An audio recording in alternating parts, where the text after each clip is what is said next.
And we are live, I think, as far as I can see. Sound check, as we're going to do every time, just to be sure. Even with that, wouldn't you know, we managed to lose about 30 minutes of content last week, Meredith. Can you believe it? Really? Yeah, at the end, it cut off. When you started talking about Cinderella, Jesus took it all away. Live listeners only, which is why you should listen live. So thank you, BD. Was it BD? Mm-hmm. Who was out there ready for us watching live? That's the wrong button, Jonathan. We'll get this right here. Where am I at? There we are. As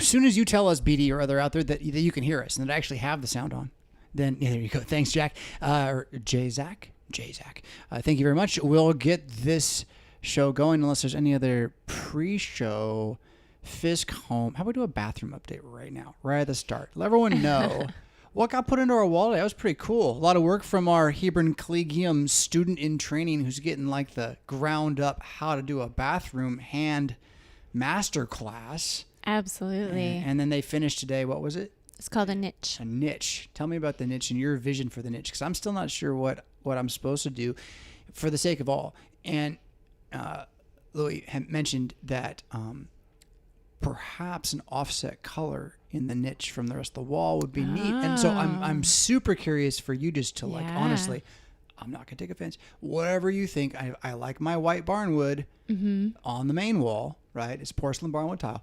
And so what should we put in our niche, Meredith? What do you think? Honestly, I am the kind of person who likes to look at other examples so I can decide if I like something or I don't from that. So I would have to look. Okay. Well, then we'll not talk about that. We'll talk about Pixabay. Okay. Pixabay is where all the music for StarFall 2029 comes from. It is a vibrant community of authors, artists, and creators sharing royalty-free images, video, audio, and other media. We refer to this collectively as content, and by actually using the content, you agree with the license, which largely says that the content is free. You do not have to attribute the author, and you can modify or adapt it into new works. You simply cannot sell or distribute it, as if it was yours. And if it contains trademarks, you have to use those. There's a few more negatives, but I'm not going to break any of those. What I want to do is do more than I have to do and tell you about how tonight we're going to be listening to music from Good B Music, music from LudoSoundX, and music from Amaksi. In that order, epic Hollywood trailer, epic cinematic trailer music, and rock epic trailer, but not in that order as we listen. You'll have to look at the show notes to see what the real order is for as we listen. But that's where the music's coming from. And every couple of weeks, every month, every season or so, I hope to have some new music, some new art to keep things spicy in between our battle against the Insidii.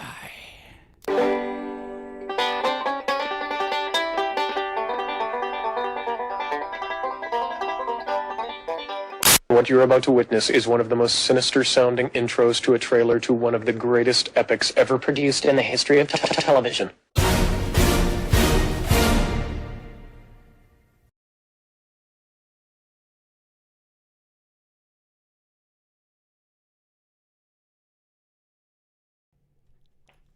Influence was always on Jonathan Coller's mind. He leaned back in his creaky chair, the faint blue tinge of augmented reality barely noticeable under the flickering specters cast across his cluttered study by a scattering of candles. Once a haven of quiet reflection, the space had transformed much since 2020. Now every corner bristled with the chaos of the Insidii. This was a war room built on ancient tomes, yellowed pages crammed with arcane symbols and cryptic notes, and a pile after pile of 6x4 cards, scribbled diagrams, and cross-references jotted down in primary colors, a tangled skein of conspiracy and dread. He rubbed his eyes, gritty with fatigue. Influence. That vast and treacherous digital jungle was both his lifeline and his torment. The hour crept past 2 a.m., but sleep eluded him. The truth, once seen, is not lightly forgotten. Now, what he had seen haunted him. The endless stream of social engineering mapped out and overlaid with godless, ominous coincidence sucked him into its constant churn of chatter, a labyrinth of avatars, agendas, and dark sayings. Here, every answer led only to more questions, and every clue revealed only a darker secret. The truth was more precious than rubies, the pearls buried beneath layers of dusty, sandy information. Under the influence, paranoia was not just an instinct or survival mechanism drummed up by the body to defend the soul, but a full-blown endgame solution developed by the elites and their demons to better herd the majority for their profit and sometimes sport. Ready Player One indeed, he said to himself. Notifications hummed in the background, chewed up by Earthenheart, his personal chat system, but still a relentless reminder that the world outside was moving ever closer to a precipice. He navigated these murky waters with an unusual, even eccentric brilliance, but the cost was high. Every new contact, every lead, was not only a potential trap, a reminder that trust had inflated almost out of existence, but also a new and probably here to stay drain on his spirit, resources, and time. His gaze drifted over the countless threads, each tying the Insidiae to global events, each fraying to vapor the closer he came to the truth. The many-headed serpent, Tiamat, Apophis, the Hydra, they were all one. A Leviathan that chewed up Calvin and spit out Hobbes, eating Plato and crapping all over Christianity like a nasty demiurge that the devil wished God was. Every stronghold taken captive, every possible disaster foiled by prayer, philanthropy, and the promise of God, nonetheless 2 more heads rose to take the one's place. The scope of this kingdom of the Antichrist, via talking images and flashy idolatries in influence, was self-evidently a device capable of mind control for the masses, driving them mad. Its steel grip on everyday life was staggering, entwined into the fabric of their existence, making every move crucial and futile. The world teetered on the brink, while the majority of its inhabitants remained blissfully unaware or terrified in anxiety. The headlines screamed of political scandals and celebrity mishaps, but these were distractions from the storm gathering under the horizon. The Moonstone. Just thinking about it sent a chill down Jonathan's spine. More than a relic of a bygone era, it was a catalyst for a new chapter in human history, one written in blood and darkness, leaving the ghost of Christendom in an unmarked grave, or perhaps with its feet cast in concrete, like a millstone dropped into the abyss of an endless sea. That's how the Insidiae wanted it, and they were far closer than anyone had imagined back in the 80s, when 2025 was just a gag in Back to the Future, and being gay wasn't cool unless you were amped on coke and living like roaches in San Francisco. We never did get the hoverboards, Jonathan thought to himself. A good project for new drone technologies. But the Moonstone was more pressing. Even if it was just a story, even if the laws of the universe were indeed as materialistic as Newton suggested, and it was just an ordinary, if large and shiny, rock, it still was the seed of evils far worse than tricks and gimmicks. Jonathan forced himself to settle the growing sense of dread with a few breaths and the thought of being caught in someone's guard. No need to hurry. Take your time. Get your grips. He smiled. Nothing sharpens your memory like jiu-jitsu. The Insidiae were relentless, but so was he. Influence might be a breeding ground for deceit, but it was also the most brilliant tool for good discovered since the Flood, and simultaneously his best chance at exposing his enemies and finding the allies he needed. The dark tendrils of conspiracy might be on his back, but he refused to let them choke the fight out of him without a better grip than a tricked-up video game. Pokemon Go had been an effective test, but the power of the memory hole was more important than geolocation tracking. You can't turn it off if you don't know how, he thought. The tingle of a new message interrupted him. The sender's avatar was a shifting geometric shape, abstract, hypnotic in its constant fluid motion, sometimes like a sphere, sometimes like a 20-sided die, an icosahedron, a highly symmetrical and stable structure connected to both buckyballs, metallic clustering, and viruses. Jonathan's pulse quickened. Whatever Buckminster Fullerene had to do with spike proteins, Jonathan did not know. Plato always associated the icosahedron with water, But that shifting, floating digital spirit morphing from smooth platonic solid to spiky attack burr and back again couldn't help but remind him of things like messenger RNA and medical masks going mainstream. The name attached was equally enigmatic. Misnera. Latin. Darkness and misery. A prickle of unease hit him. Dear Jesus, he whispered. Then he opened the message. Misnera wrote, I have information you need. It is about the Moonstone and the Insidiae. We don't have much time. Jonathan hesitated. How could she know? Even his wife didn't know about the Moonstone. This had to be a trap, a ploy to lure him into a false sense of security. But who else could know? Misnera's words gnawed at his anxieties that had been eating him alive since the lockdowns. This was not the time to dismiss leads, no matter how dangerous. Every day Apophis drew nearer was another day their many-headed global scheme came closer to pulling its trigger. Even without supernatural powers, it was a disaster that, if the kingdom existed for any reason, it existed to mitigate.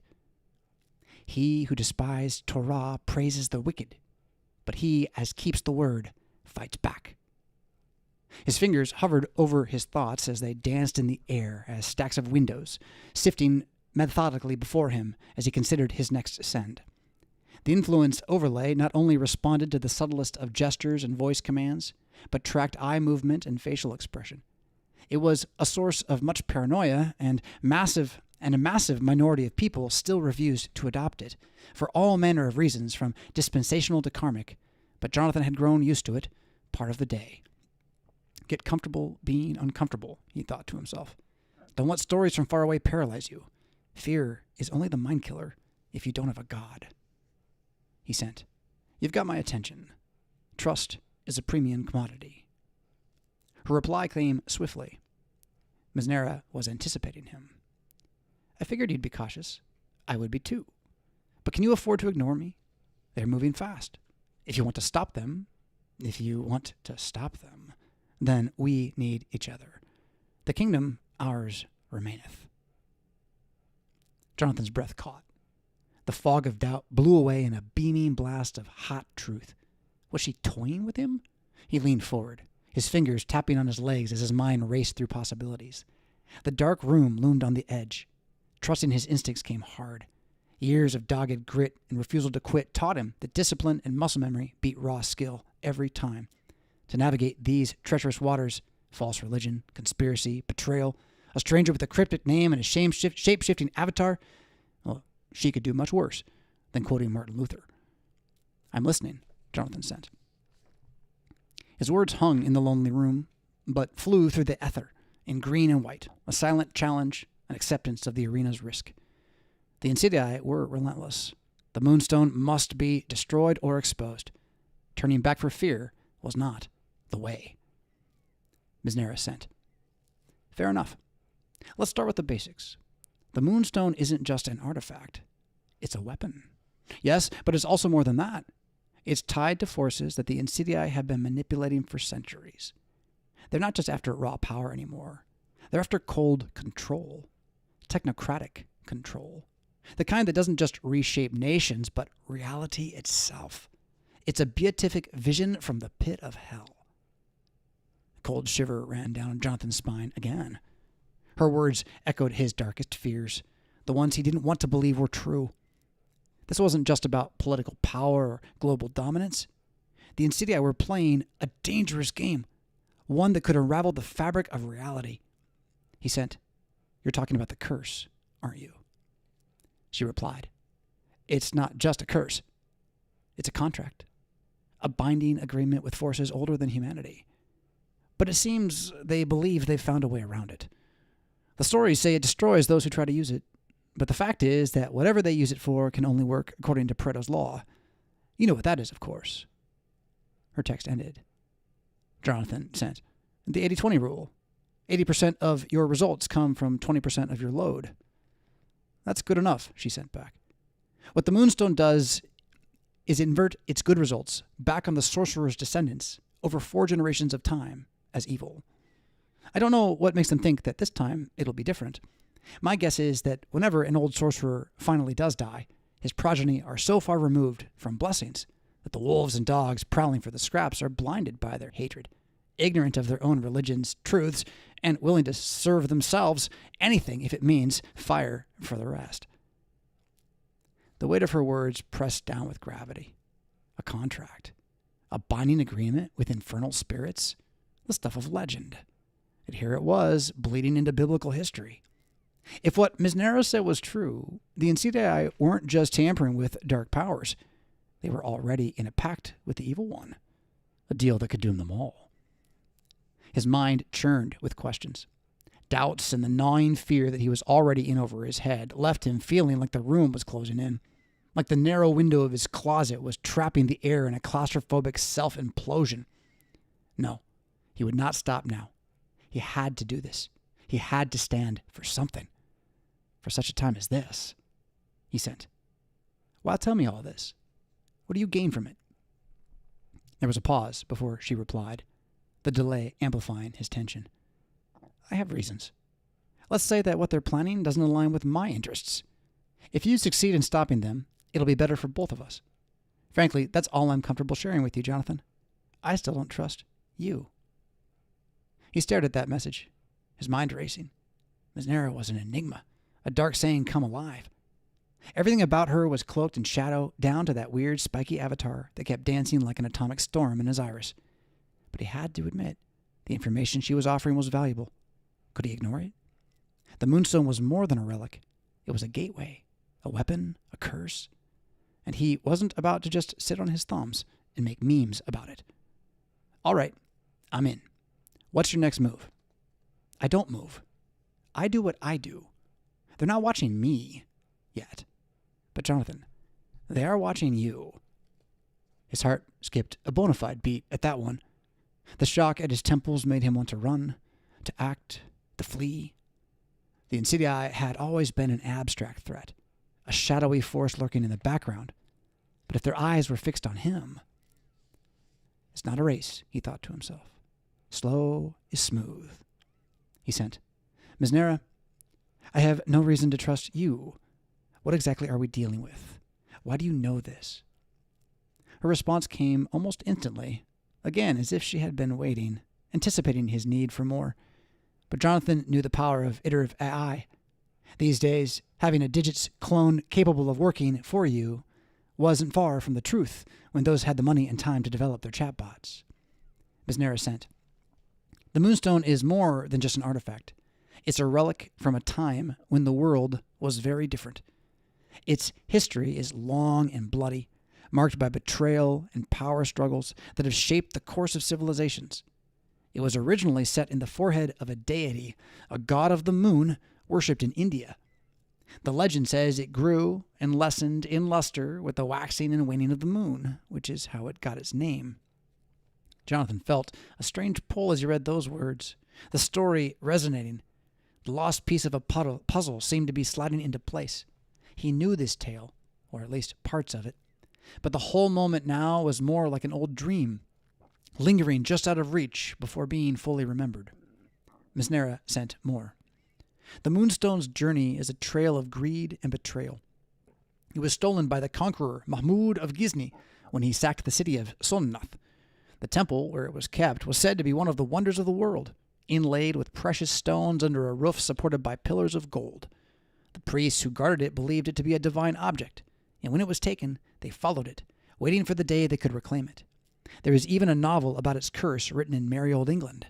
It is always the same tale, that of corruption of men's hearts catalyzed by an even more ancient malevolence. A steep history darkened by time. Jonathan could almost see it. The grand temple, the golden pillars, the sacred gem that had inspired devotion and fear in equal measure. A living evil driving thieves and tyrants to madness, murder, and now the brink of civilizational collapse. Ms. Nara sent again. We're not fighting superstition here. This is real, Jonathan. The men who oath bind themselves as its sire are like gods. Their priests and acolytes are legion. The curse. Jonathan considered. An object of power, a living force, the potential to destroy not just those who sought to control it, but everything they touched, everyone they bore. No doubt, If they have their way, those who try to stop them too. Who else should stand then but a Christian? Who will be brave enough to try? A thought occurred. Maybe they weren't just arrogant. Maybe they were desperate. Maybe all their plans were falling apart. Maybe they were pulling the trigger because in their chaos they had no apparent better choice. Fools, he thought. He sent. If the Insidii have the Moonstone, what's their endgame? What do they hope to achieve? The pause that followed seemed to stretch to eternity, each second filled with gnawing anticipation of what she might say next. She sent at last. This time, they believe the Moonstone can unlock a gateway. To what? I'm not entirely sure, but I've seen enough to know it's not just about power. They're after something else. Someone they believe will give them dominion over not just this world, but the afterlife. The Moonstone's curse is the way they plan to invert a gateway that opened over three Pacific islands during the nuclear testing in the 40s. And the Insidii are gambling that they can control whatever lies on the other side. Jonathan's heart was pounding in his chest now. It was enormous. A wormhole tied to nuclear testing? He'd have to chat about that later. The Insidii weren't just after control over governments or economies. They wanted to tear open the fabric of reality, and they believed the Moonstone was the key. He sent. Who do they think is on the other side? She replied. That's the million-dollar question, isn't it? But is the Morning Star not well aware that his time is short? The ancient texts speak of many names, Tiamat, Baal, Woden, but all such stories exist pure before our breed corrupted them with names of our own. What matters next is that the Moonstone is a remnant of a time that only lore and archaeology know. That's where we must start. The room grew cold as Jonathan absorbed the thought. This wasn't just about the Moonstone or the Insidii. This was about something larger, older, and infinitely more dangerous. They were gambling with forces no one could understand, and if they succeeded, the world would be gone. I'm listening, Jonathan sent. We don't have much time. But know this, the Insidii are not invincible. If you prick them, they will bleed. If you strangle them, they will die. If you motivate them, they will switch sides. But they can never be trusted. Demons, like sphinxes and dragons, are better liars with the truth than they are with falsehood. Her words were a glimmer of hope, a crack in their seemingly impenetrable armor. Of course they were just men. Of course his God knew the path. Of course his words would be better to prepare him for anything. Human hope is a fragile thing. Hope that does not disappoint is another matter altogether. He is risen, he thought to himself. He sent. You mentioned building a network. Who can we trust? No one, she sent back. The Insidii have eyes everywhere. You're not the only one searching for the truth, and some of those people aren't on your side. There's an archivist in Philadelphia, someone who's been collecting documents related to the Moonstone for years. He and his wife have kept a low profile, but they know more about its history than almost anyone. Then there's a former military officer in the Southwest. They've seen these things, been part of operations that were meant to stay buried. And finally, there's a historian in London who spent his life studying the occult. He might have the missing pieces we need. The first step is to secure information that we have and then find others who can help us discover more. We need to build a network, a group of people who can work together because we're going to stop the Insidii before it's too late. And Jonathan, her words trailed off. His fingers hovered in the air, waiting. The stakes kept rising. The path ahead was dark, treacherous, more than he had ever imagined. I was born for this, he reminded himself. He sat back in the chair. The room felt small. With his family on an extended stay in Iowa, the isolation emitted around him was potent. The Moonstone no longer just was a piece of ancient history. It was a ticking time bomb in his own room, one that could reshape the world and him. The thought that the Insidii might succeed in their plan and harm his family, his friends, put an end to Christendom, or rock the planet into another dark age sent shiver after shiver down his spine. He had to act, but he could not do it alone. I'll reach out to them, he said. But how do I know they won't turn on me? She sent back. You don't know. That's the risk. That's the valley. But there's one thing in our favor. You know what that is, and how his eye is on the Insidia's arrogance and will prove their undoing then as we watch. They don't believe anyone has the spirit to challenge them. They never did pay enough attention to Rabshakeh. But if Philly is a dry lead, those others, well, they have had brushes not only with the Moonstone, but there's more. Scholars, relic hunters, people who have lived inside the world beyond 9 3/4. I will provide you with names, locations, what you need to keep moving. Not everyone will be willing to help, and some are definitely already compromised. Understood, Jonathan sent. Anything else? She sent back. Be ready to walk away from anyone, anytime. No attachments, no loyalties. This fight is bigger than any of us. And remember, a Moonstone is the key, but it's not the only one. There are other forces at play, other relics that the Insidiae might be after. Better keys. Keep your eyes open and trust your spirit. You know who put you there. She was right, but it troubled him. A lifetime of betrayal had made Jonathan suspicious. Now, under every hat, inside every visor, was a potential enemy in league with the demonic cult that apparently ran the world. He was expendable. His family was committed to the kingdom, but it was a bitter cup. Conviction is not a choice unless you break it, he thought. He closed his eyes for a moment, let out a slow breath, opened them, his resolve firm. He would take the fight to the Insidiae. They would get more than they bargained for in Jonathan Collar. The silence in the room was so deep that the faint hum of the AR overlay was noticeable on his face. He jumped when the connection flickered with a new message. It was brief, cold, final, and from a new number, 99942. It said, "We know where you are, Jonathan. We know who your father was. Inherited sin is a wicked, wicked game. The hunt begins." He ripped the visor off his face, threw it across the room, heart racing, fear everywhere. They were real. They were now. They were coming for him. He stood frozen. He didn't move. A long moment. Then he shook off the paralysis with a breath. Smooth is fast, he said to himself.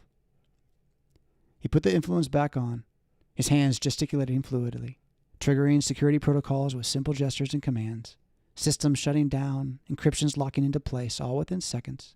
The room's digital profile reduced to a TXT file stowed in his personal AI. These precautions were temporary measures at best. Who knows what the Insidiae already knew? His thoughts turned to Misnera, his wife, his kids. He needed to go. He needed information. He needed more. Something to anchor him in this swirling chaos. The cryptic warnings left him with more questions than answers. But if there was one thing that Jonathan knew for certain, it was that the Moonstone held the key, for Solomon couldn't be wrong. They shall fear you as long as sun and moon endure, throughout all generations, he remembered. He stood, weariness an old friend, shadowing him as he gathered his things. This is what I've been praying for, he thought. His day carry loaded, his mind far ahead in fields of wonder, among names, maps, leads, and half of a plan and a better inkling. His network was fragile, non-existent, but you play the hand you're dealt, and you remember that there's no such thing as luck when God's in control. The die is cast into the lap, but every pip is from the Lord, he thought. Jonathan would trust and would not be afraid, for it was not he who would bring down the Insidiae, but a greater power, a more ancient truth. He was hardly the only one who believed that anymore. He slung the bag over his shoulder, face set, and headed for the road. The hunt for the Moonstone was now the hunt for him. But no matter what it took, no matter how far he had to go, he would see it to the end. Lose your life to find it, he thought. Carry the cross. Trust the leaven. With a final glance around his study, Jonathan headed out the door, stepping into the midnight heart of a conflict that only God himself could see the end of.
All right, so this was the screen that you were supposed to see during that, but that's okay. It's all the same. While everyone else is losing their minds, I'm still the same guy, right? Let's play StarFall 2029. Your weapon is your mind. Your fuel is the word. Burn fewer bridges. Patch more walls. Tend your nets, fishers of men, for today is the day of justice. Today is the day of judgment. Today is the day of Jubilee. StarFall 2029 is a storytelling, live-action role-playing game. Now also an actual story generation, choose your own adventure, chat GPT in world of Jonathan Collar game that you can play if you'll figure out how to get it from me. And I'll let that be the first quest you have after. Where did I put it? Quest number 9. Oh, Meredith, help me. Do you see it? Quest number? Do you see a quest number around here? Scatter the seed. There it is. See, too many 6x4 note cards with colors all over them. Quest number 8.9.24. Scatter the seed. Lead the tares. Expect sparrows.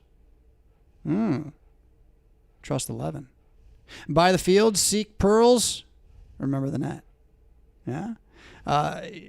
How's that going? The quest is, those are the parables of Jesus in Matthew 13.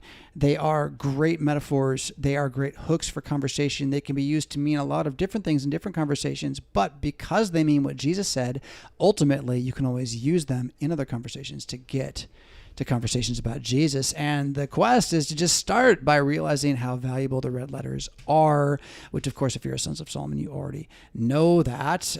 Again, so a live action role playing game. You can get the real game. I got so excited I started talking about it. I'm supposed to tease that. That's for later. This show is a live action role playing gamification of discipleship by biblical literacy in the fine radio tradition of Orson Welles, with those true Scots understanding of George Orwell and a touch of Joe Rogan, the Bible answer man for spice. You may dash, duck, grapple, pray, hide, ready, search, stabilize, aid, make, break, offend, cast up, raise out, and anything else you can imagine and actually happens under the will of God. Second star to the right and straight on to Apu face. You know that there's a giant comet that's going to come this way, right between us and the moon, around 4:13:29. And even though it isn't going to hit us, can you imagine that the DEI and GRE and all the other nonsense they're doing, lying through their teeth to get us to give up our rights so that they can have a global worldwide bank that runs everything and feeds us bugs, okay? You don't think they're going to make use of the terror of getting hit by a comet? They've been seeing this since the 80s. Aerosmith was on board with this entire thing, if you know what I'm talking about. So anyway, Apu face. He's on his way. Let's not be afraid when he shows up. Let's realize that Jonathan Collar's already got it under hand, right? We're already fighting against the Moonstone, whatever. Like the real issue right now is your local community has too many families where the fathers don't read the Bible. That's your actual problem. The fathers who go to church don't read the Bible. The fathers who don't go to church aren't even home. You go down south a little ways, you find a community with people of different colors. There are no fathers. That's the problem right now. We live in a sci-fi, steampunk, Wild West, wasteland, cosmic horror, tribulation of machine-induced madness, pollution-laden systems, and a white tower great society land grab casino, sleepwalking your friends and neighbors to distraction with handheld brainwashing devices, feminine victimhood, communist mindset storytelling as power? Yeah. And the cult of popcorn and politics lapping up every next revelation of the talking image says as if memes made truth.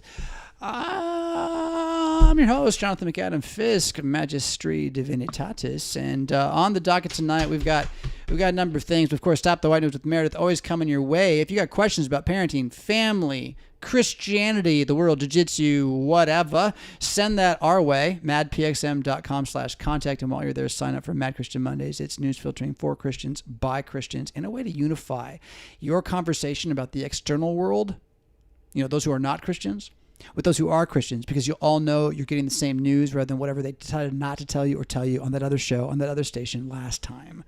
All of it with source links, usually with 2, 3, 4 source links, often with both parties, so you always get the story from both, or even all 3, 7 sides. MadChristianMondays.com. Really, really, really, if you're not using it, then why are you watching news anywhere? Unless you're just so far ahead, then you should be writing for us. You can. The Mad Tank. MadPXM.com/contact. Same place to send your questions. Stop the White Noise is the time we're going to come back and ask questions with, take those questions with Meredith. We got that on the plan for you tonight. I'm going to talk first a little bit about some topical ideas, some theological ideas, practical ideas. That is, what am I learning that I think you need to know? What is helping me that's going to help you as I search through all the tactics that everybody's selling to find the principles that last, or perhaps the tactic that works with the principle today, because the tactics that worked yesterday don't work anymore and everyone worships them now, and so they're being torn down by God. Well, here's what I'm finding is helpful. All right. And we're going to go back. Like way back, like to Greek, and even to like Greek in this show too. Not quite Greek Tuesday back, almost that far. I'm pretty sure I did talk about epistemology on a Greek Tuesday somewhere, but I definitely have talked about epistemology before on Stop the White Noise. And the challenge with epistemology is like the word catechism. And there's only like 13 of these words in English, right? And it doesn't really matter if it was a 3-syllable or a 7-syllable word.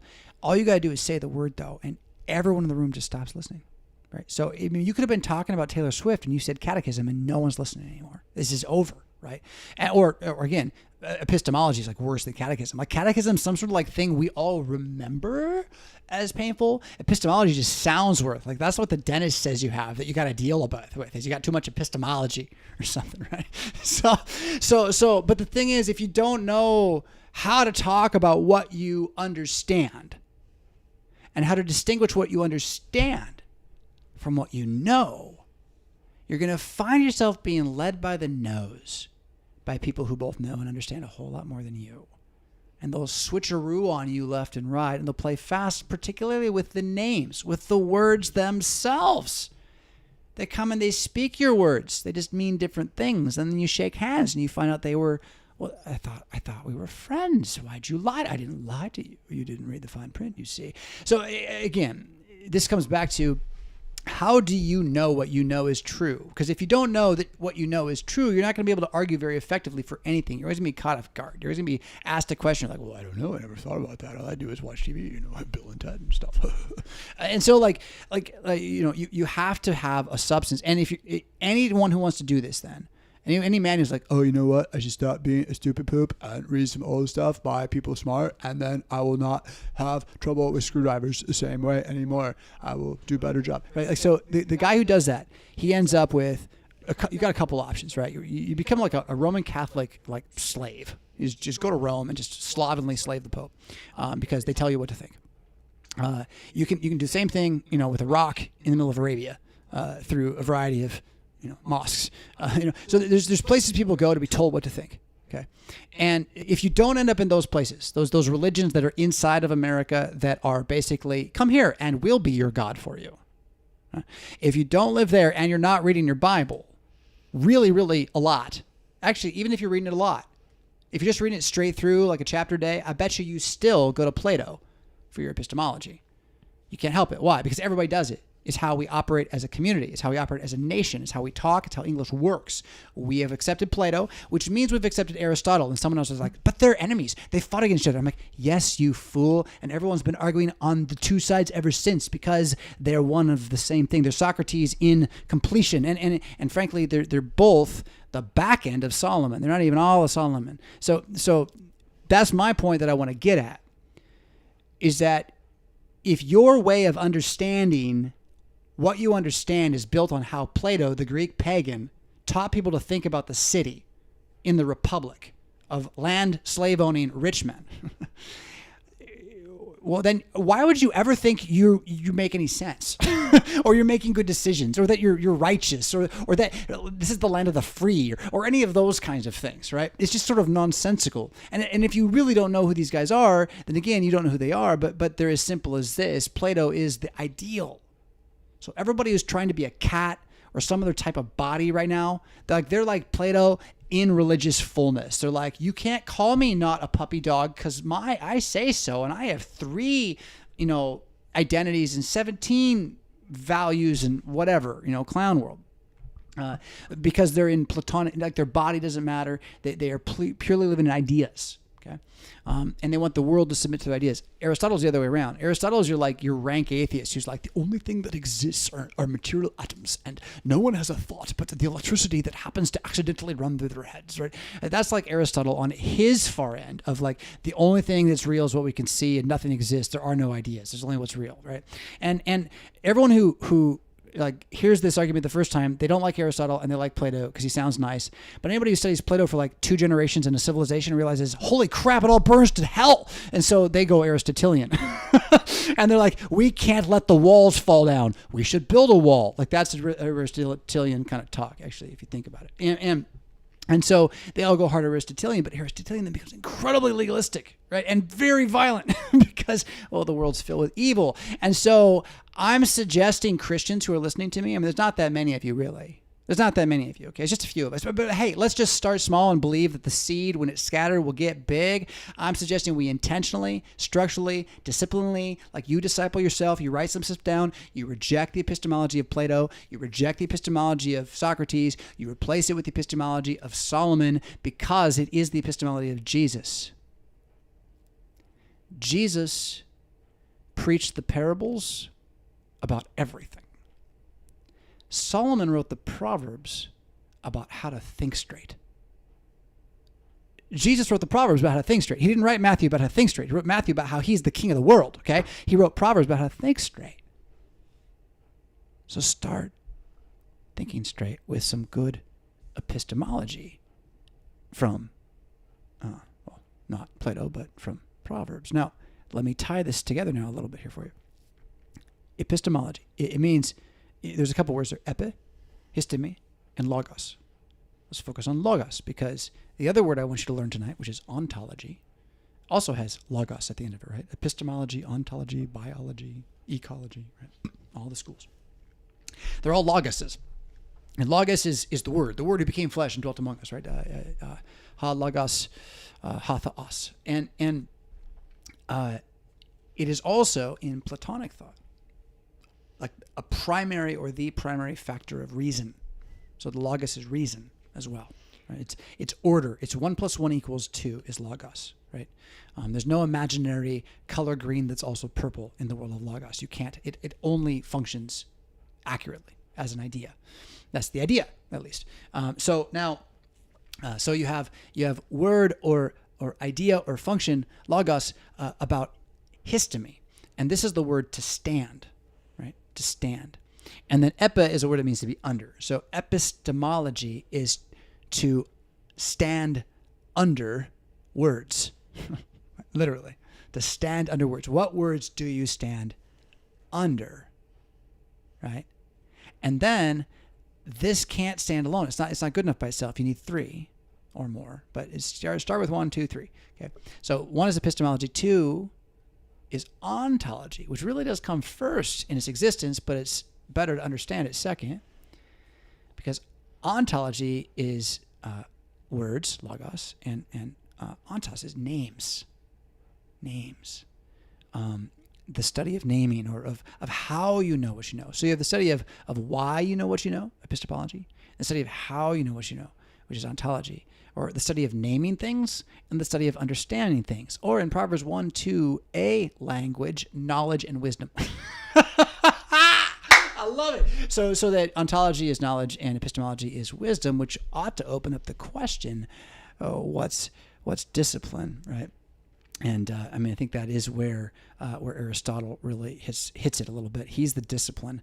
So that's a bigger question. For today, again, what I want you to wrestle with is, what are the words you stand under?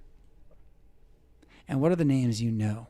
And by names, I don't mean like Peter, Paul, and Mary, although that's fine. But like chair, dog, cat, sky, love, hate, evil, wicked, good, like what are the words you know? And what are the words that you don't know as much, or that don't stick as hard? They're not as solid a word. And I've talked about this before. Here's a great example: atheist, godless. There you go. What are the words? What are my ontology is what I'm changing when I change the way I talk from. I used to talk about atheists and how they were wrong. I talk about the godless instead. That's an ontological change, which will impact my epistemology eventually. And it's only because of my epistemology that I was able to look back at it and say, oh, my names are wrong. I want to change them to be more in line with how I want to think based on what I know the Bible says. Right? Here's another thought to like throw in this hopper now and like spin it up and drink it as a milkshake. In order for us to exist, humans, now don't think like created finger of God moment. Just think about like how we operate every day in your head. In order for us to exist, we form attachments. They're emotional attachments. They have cognitive knowledge with them, but they're emotional attachments to the past. This is why idolatry is what it is, why pictures are so dangerous. Pictures aren't evil, they're just dangerous. That's why people worship them, is because they're attachments to the past that we form that help us remember who we are. Right? So we all exist in our sanity, whatever it looks like, by forming attachments to the past. And the tendency is to attach yourself to anything you can come up with that'll hold long around enough, and anybody else will agree with you that it works. That's why you're always telling everybody what you're doing, so they can tell you why it's good. Right? You're forming attachments. Again, the pictures I mentioned, they're attachments to the past. And at one point, they're a gift from God. Another point, they're a terrible, terrible demonic draw. So beware of what you do, with pictures. Don't worship them. Right? That's bad. You want to know how not to worship pictures? I'll tell you how you can not worship pictures. I'll tell you it will become impossible for you to worship pictures. Is that form all your attachments to the past with Scripture. Attach yourself to Scripture as the past. And let all the past live inside of Scripture. So everything that you have in your past is inside the story that is Scripture. I'm not in the Bible, Jonathan, but actually the Bible's just stopped in history, and I'm actually in it, just at the end, in the book of life. My name's written there. I'm baptized into Christ. So, my attachments to the past, I want to be my epistemology, my memory, my ontology, what I know. I want it to be built of what Scripture says. So that when then all those other things that I as a natural man will have to form attachments to, so I can like remember where my bathroom is or whatever, those things will become gifts of God that are free and not the things I have to hang on to as though I should lose my identity when they go away, So epistemology, ontology, link them up with knowledge and wisdom in Proverbs 1 verse 2. And maybe be ready for more at some point in the future. I got a couple more directions to go. They might feel like left turns, but it's been what's in my box all week long. Here's a thought. American marriages are in trouble because, you ready? Take a sip of my decaf and put on my masculine head shield here. American marriages are in trouble because American women believe they are free to treat their men like boys, which always results in treating your boys like girls until there remains nothing left but eunuchs and dogs. Oh, ouch. Think it through. If you treat your men like boys, then the boys never grow up. When the boys never grow up, look what happens, people. Look out there. Look at what's happening. Right? So like eunuchs and dogs, and that's the biblical talk right there. American marriages are in trouble because American women believe they are free to treat their men like boys. Let me suggest that this has everything to do, as I've been talking about everywhere, with your tongue. And don't let me be heard for a moment saying, oh, therefore your husband can say whatever he wants. No, come on. Listen to Jesus, okay? Listen to Jesus. All of us must tame the tongue. All of us must tame the tongue. And the role of your tongue is to be tamed and quiet before your master. And so in a husband-wife marriage, the wife's tongue is to be silent before the husband's, except for when it's appropriate to talk. It's not like you never talk, but like the master has the floor, right? The husband has the floor. So also, you don't like that? Well, when you turn around and you see your 3-year-old, ladies, okay, well now you're the master. Do you want that kid able to tell you no? Do you see how chain of command is really just a great gift from us? But that's where then chain of command, you want to take a few lessons right now, everybody out there in your houses, a few lessons from, again, civilizational collapse. Okay, what happens when it all goes sideways and you've got to get the car together and you're going to drive and your 16-year-old's arguing with her boyfriend over this on Face Chat and she won't get off, and your 3-year-old's trying to save this other stuff and the other kid's over there and no one wants to listen to you because none of them believe it, except for that they all believe it's crazy, but there's no order. There's no order. Now, don't become military. Don't become a military in your house. Don't become a military in your head. But take a lesson from the military who understand that if there is no chain of command, then we all die. There's got to be a chain of command or we all die. If we all make our own decisions, we all die. That's just like natural law. It's really how it works. and God built fathers for this, and then he built mothers to help them. Right. And that's what it's about. And so American marriages will do well when the women remember the boys are not to be treated like men, like the men are not to be treated like boys. And in one sense, what does this look like? I'm not sure yet, but it has something to do with like when the men are doing stuff that the women think are stupid, the women should just shut up. Like the guys are like all gonna like sit on the motorbike and smoke a cigar and then crash it and get hurt. And the women are like, oh, there you guys go again, doing your stupid boy stuff. You know what? They've all stopped, or they do it in the corner now, and they won't be in front of everybody now because they're so pushed to the side with the masculinity. You know, the freedom to kind of scoff at men for being men is what I'm getting at. Like just scoff because they're men. Oh, there they are with their hammer again. Like, well, why did you say that? Don't say that. You know, if you don't like it, it's fine. You don't have to like what the guy's doing. Here's the thing about the marriages. Are you ready? You're going to have to not like something about your partner. You really are. Get used to it and then get over it. You know, and let them be them and you be you and work together to live in the space. But this idea that we all have to like each other all the time is just, it's impossible. It's impossible. And so to believe that right now, I mean, listen carefully if you're mad at me. Right now, we're so twisted up by what we've been watching for 60 years, we can't tell left from right when it comes to man and woman, even if we want to. Even if we want to. I mean, you can do it in the doctor's office, except they can't these days, but you can, right? But I'm talking about the way we talk in the house. The idea that there would be an order at the table where the men and women have different social mores. Not those which are chauvinistic, but those which are in fact complementary under Christ's kingdom. Built into the order of his glory, like that. We can't even ponder that really. Like that if my son says something and my daughter says something and they say the same thing the same way, it means different things just because of who they are. Let alone that they thought it differently because of who they are too. That's true too. So, you know, in this, ladies, if you want your men to start acting like men, stop treating them like boys.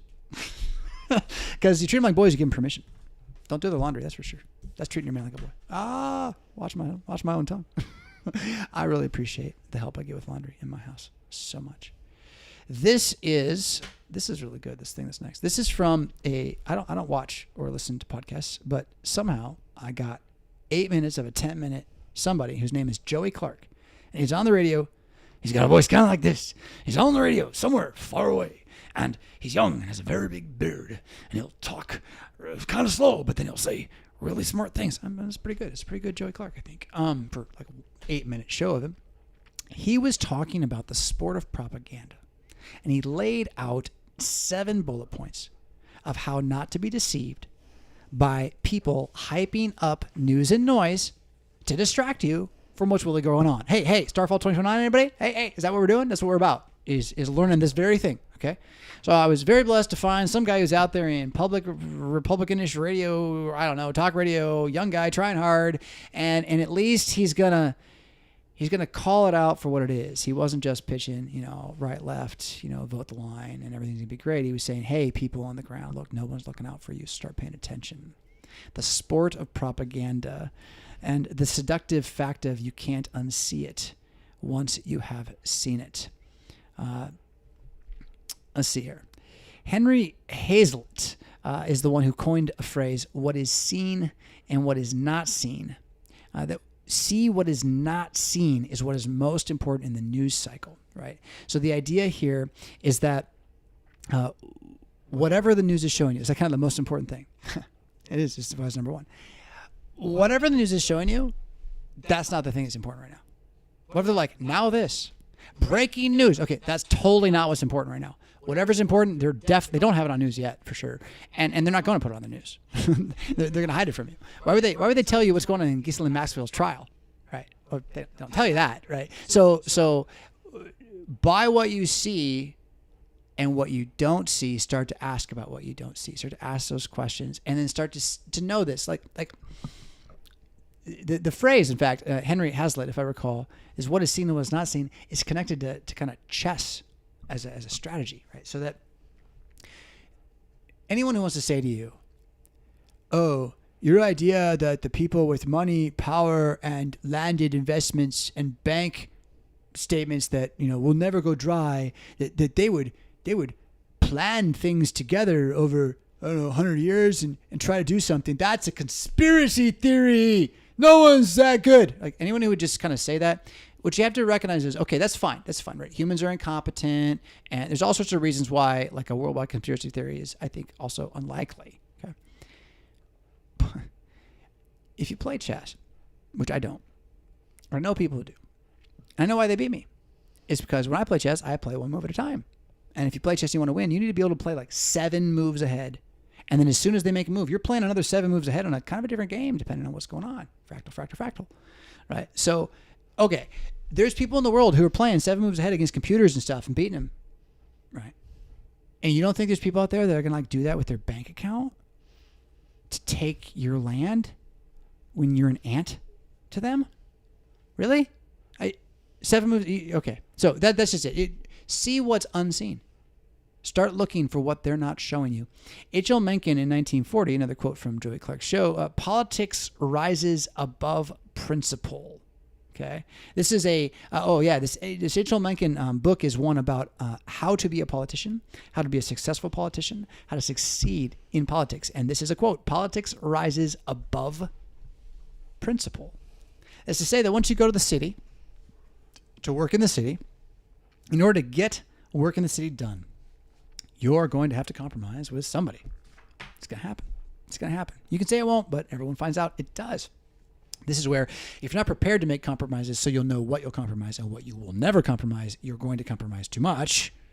So it's better to be prepared to play the game, understand that politics rises above principle, but then understand that this is the problem. Politics rises above principle. Anybody who's been in politics for 50 years, they have no principles. They can't. They can't. They succeeded in politics for 50 years. They're not people anymore, right? They've given up truth. See it. See it. Truth told with bad intent beats all the lies you can invent. George Orwell, quoting William Blake from, I don't know, his most loved quote. The truth is the best propaganda when it is... I don't know what I wrote there. When it serves. There it is. When it serves. So, for me, White Tower, gentling of the masculinity. Anybody? Robert Jordan novels? I haven't yet had a question come across about Robert Jordan novels. I'd love to talk Robert Jordan novels. The White Tower, gentling of masculinity.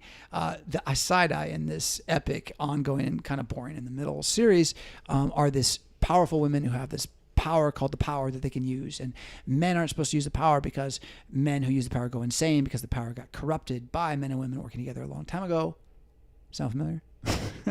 and so the thing is, they have these women who have all this power. One of the things that they have that's supposed to like keep them like safe from ruling the world, and it's okay for the women to be in charge, is that they only ever tell the truth, and they've taken a vow with the magic stick, so they can only ever tell the truth. But everyone knows they lie better than anybody because they can only tell the truth. So they've learned the art of insinuation.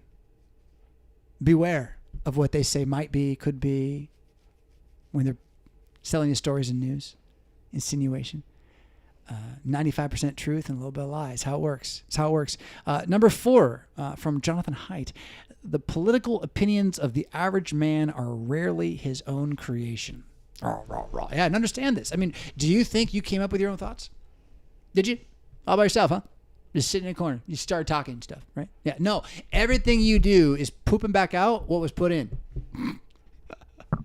That's not what goes into a man that makes him unclean, by the way, is what comes out.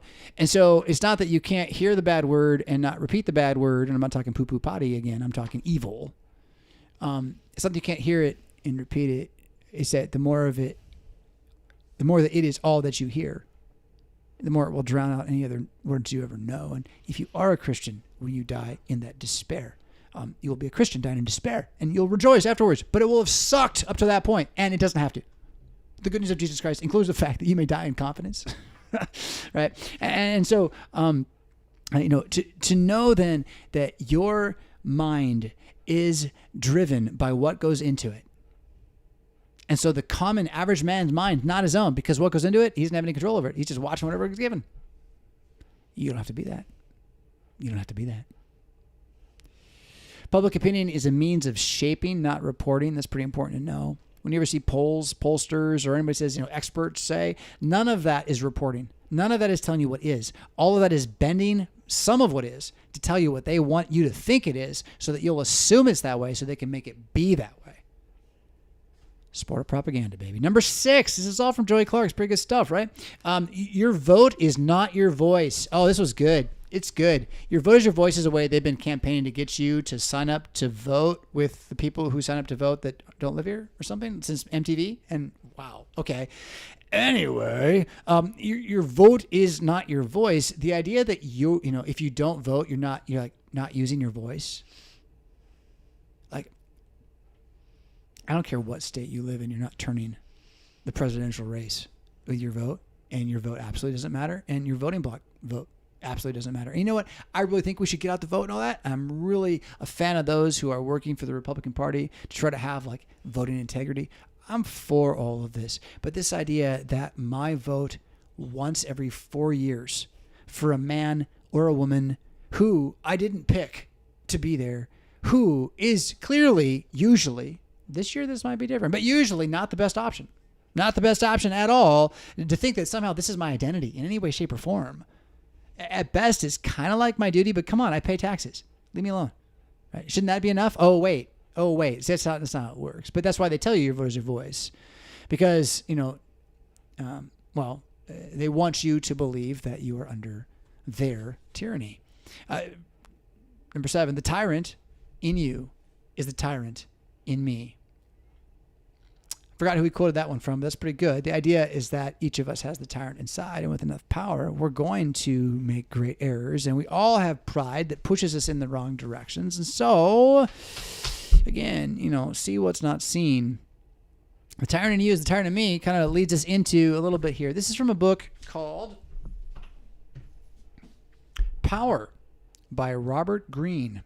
From Viking Books, The 48 Laws of Power. I ordered this book on a spur. I don't usually do that anymore. I only will do that if I really intend to read it, and I did really intend to at least dig into this one. I'm 30 pages, 14 pages. It's a thick read though. I bought it though because the advertisement sold me, and the advertisement told me that it was banned in jails already. This came out like last year. I thought, well, then it probably works. I picked it up and I'm really impressed with chapter 1 and chapter 2. I'm still in the middle of chapter 2. It is definitely a book it's not written by a Christian. There's no piety in this whatsoever. He's going to say things that are incorrect, and he's studying natural law, the natural laws of power. And one of his first things is he makes a defense for why power is good. You need to use power. Machiavellian, I guess you could say if you want, but it wasn't. I mean, Aristotelian would be the real way to make the argument if you're going to, because what you got is the Platonists who are like the ideal is peace, and then you got the Aristotelians who are like, yeah, but if I don't have a sword, that guy's going to kill me. So you got that fight. The 48 immutable laws of power about how to recognize power as it's operating in the world around you as a human, social dynamics, and how to realize when you're being powered, when someone's powering, they're taking the power, and how to then also use your power for good would be the way I would see it. I mean, why do I want to be as powerful as I can be with the body God gave me under his will? Well, so I can do as much good as I can, as long as I can. I visit people who have to lie on their back all day and they don't enjoy it much. So I'm going to try to stay active, and if God puts me on my back, I'm on my back, that's true. But while we're here, while we're waiting, the power you have is the power to do good. So don't hate power for its own sake. Hate your corruption of power, and then consider a study of the natural laws of power a way to understand, well, your problems. Wouldn't it be that now? So, okay, here's rule number 1. I'm going to give you my rundown on rule number 1, which, if you know anything about my 10 to 15 page reading rule, which I stole from Brian Wolfmiller, chapter 1 is going to give you kind of the whole book. So they made rule number one for a reason. It probably is all 48 rules rolled into one. And it's not quite, but I'll tell you, chapter 2 wasn't nearly as quotable and writable as chapter 1 was. So, and chapter 1 is called Don't Outshine the Master. Is my definition. They didn't say it this pretty. Don't outshine the Master, but enhance his brilliance. Don't outshine the Master, but enhance his brilliance. So I'm going to talk about that for a moment here now, right? Because here's why. Then, I'll say it even in, I'll give some picture to it. When you go to any martial art, the guy who's in charge of the martial art will usually have a black belt on, and he's the master. You might not call him master, but he's the master. The same way that, like, back in the day, if you went to the forge and there was a bunch of people working in the forge, there'd be one guy there who'd be like the master forge smith, right? And everyone else did what he said. And if they didn't like it, that's too bad. They did it anyway because they wanted to eat today, right?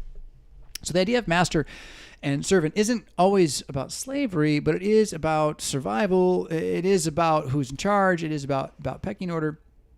And so again, in martial arts gymnasiums and academies, you're going to have someone there who's been at it long enough that everyone thinks he knows what's going on enough that they're all going to learn from him. He's the master.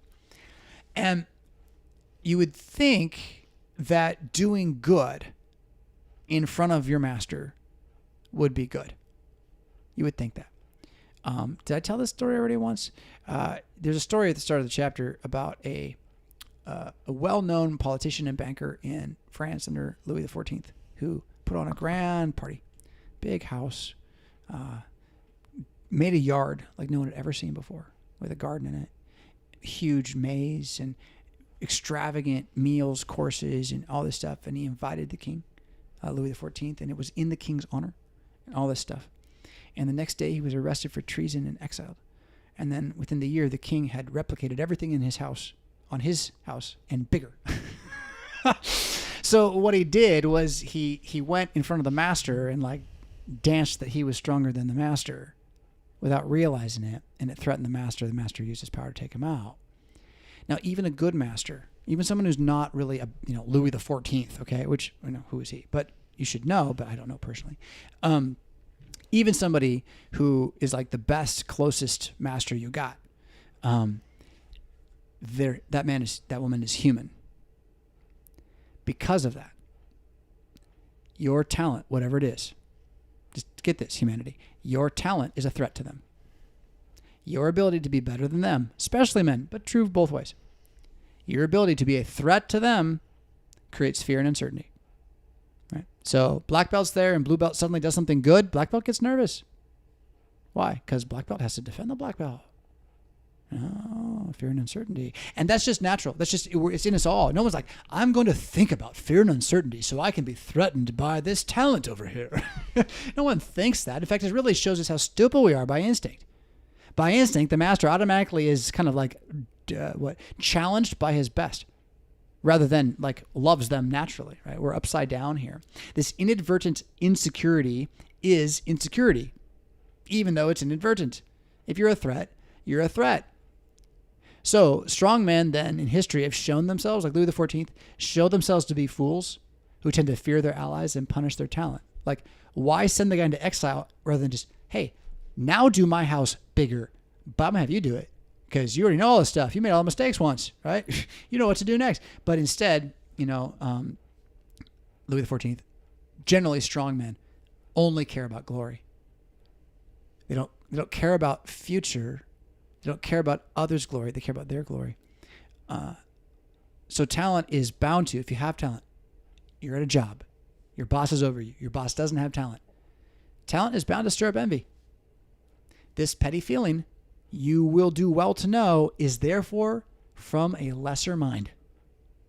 Now, Christians aren't allowed to talk that way or something because somehow we're supposed to have everyone be like an equal mind even when they don't have the mind of Christ. And I don't understand that, except for that I know we got brainwashed. So let's wake up, everybody. You may believe that somebody who is envious of your talent has a lesser mind than you at that moment. And that therefore it's not your worry. It's nothing for you to do. But because they have a lesser mind than you, guess what that makes you? It makes you their elder. It makes you more mature. So that means even though they have a lesser mind, gentleness is going to be your honor every single time, right? You don't have to rage at the fool. He's a fool. He's wasting your time. Be gentle. Be gentle. Move on, right? So then with this, consider the relationships you have with various masters, leaders, etc., and realize that a master is not going to be impressed with your boasting, you're showing off, you're demonstrating, you're trying to get attention with all the stuff you do. That's not what's going to get him. What's going to impress your master is your poverty. It's your poverty. One of our daughters is really good at jiu-jitsu, and I do get to hear about it from our coach from time to time. But, when he really comes over, he's like, I got to tell you something about her. Yeah. You know what he said most recently to me? I got to tell you, I wonder sometimes about what makes kids good and what makes them do that. But, I saw her eating those sardines. He's impressed, deeply impressed that at a Fuji event, it was an IBJJF event, kids eating sardines out of a can as for lunch for the day. And why? Because it's good for you people. Superfood. What do they call those? Omega-3 fatty acids.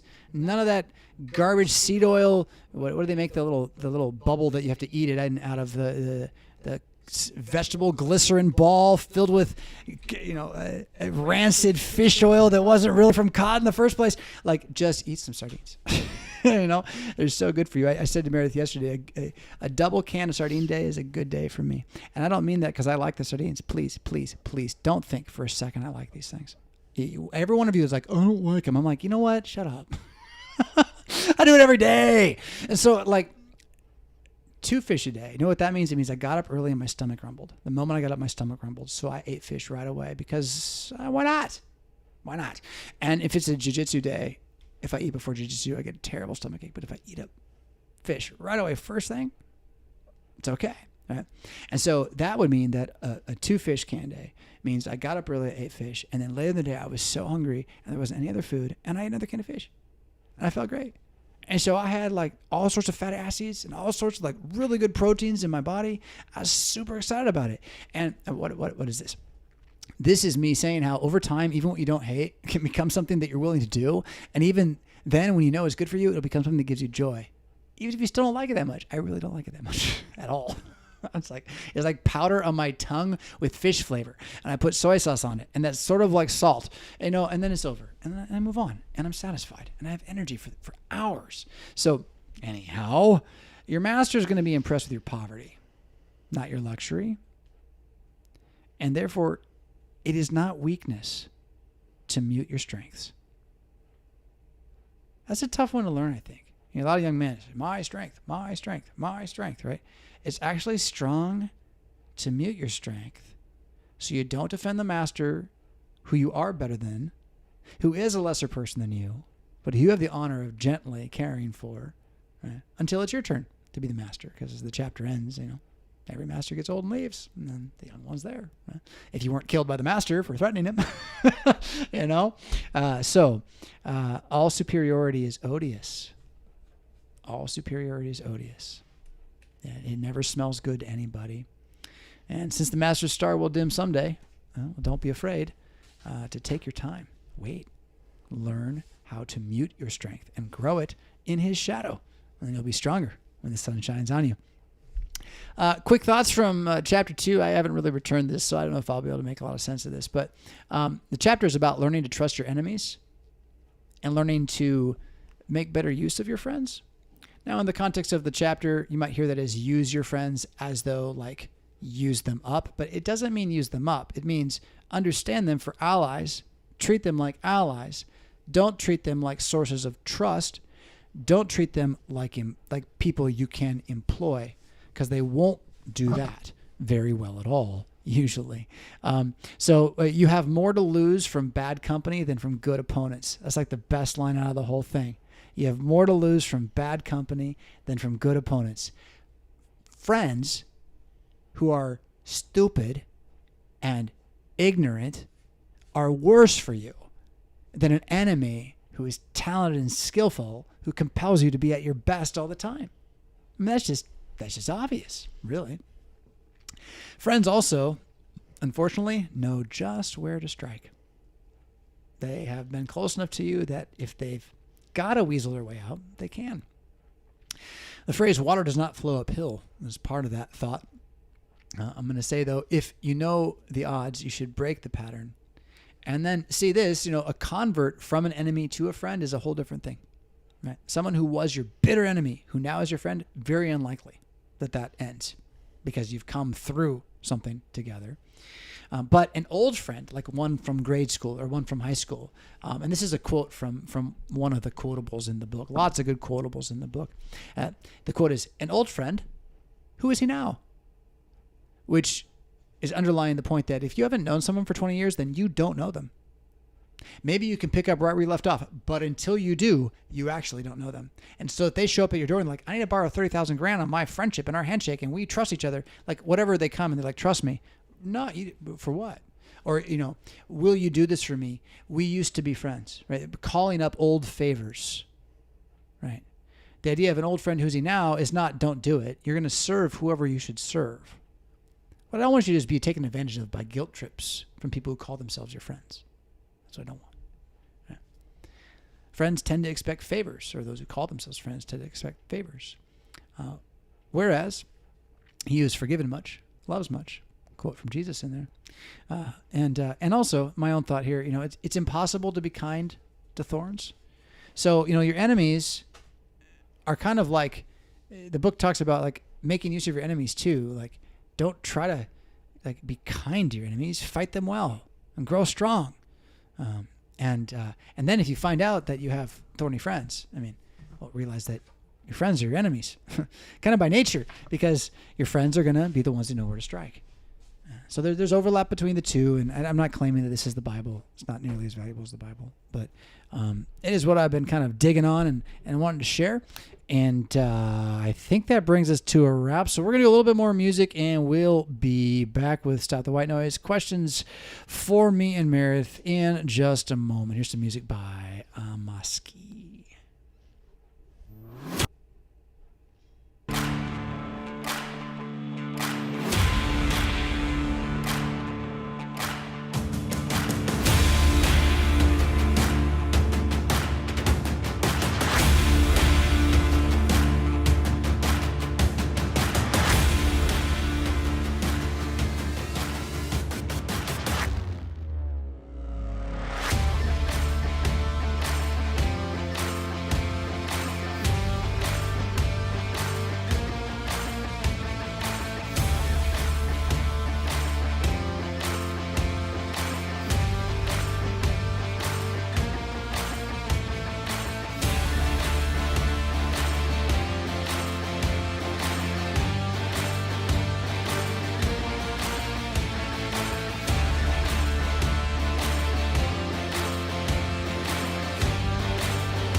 What was that?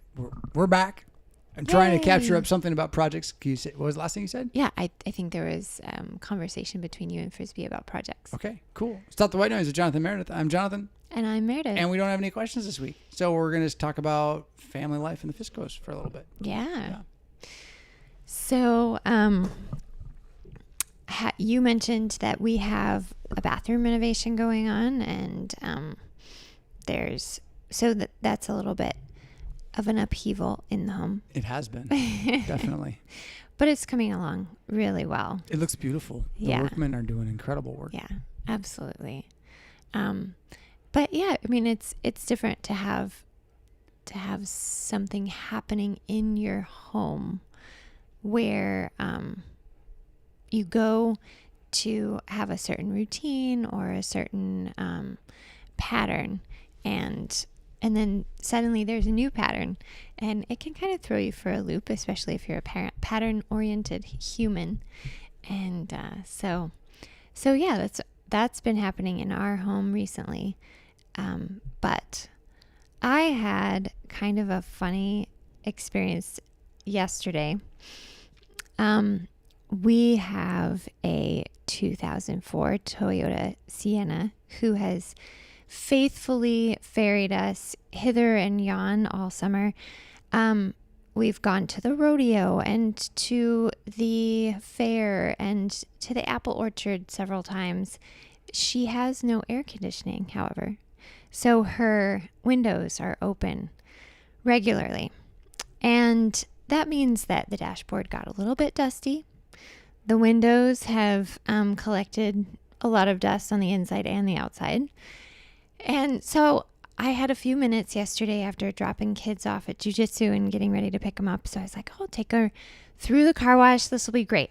Well, I had gone to this car wash once before, and it was an experience where one of our guests at Hebron had shown me how he kept microfiber cloths in his car and made use of them to like wipe his dashboard regularly, clear off the face of his radio or stereo system.